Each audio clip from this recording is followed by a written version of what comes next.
Евангелие паводле Яна.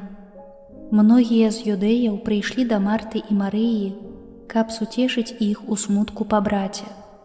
Калі Марта пачула, што ідзе Езус, яна выйшла яму насустрач, а Марыя сядзела дома. Тады Марта сказала Езусу: «Пане, калі б ты быў тут, не памёр бы брат мой, але і цяпер ведаю, што аб чым бы ты не папрасіў Бога, Бог дасць табе». Езус сказаў ёй: «Уваскрэсне брат твой». Марта сказала яму: «Я ведаю, што ўваскрэсне падчас уваскрашэння ў апошні дзень». Езус сказаў ёй: «Я ўваскрасенне і жыццё. Хто верыць у мяне, калі нават і памрэ, будзе жыць. А кожны, хто верыць у мяне, не памрэ ніколі. Ці верыш у гэта?»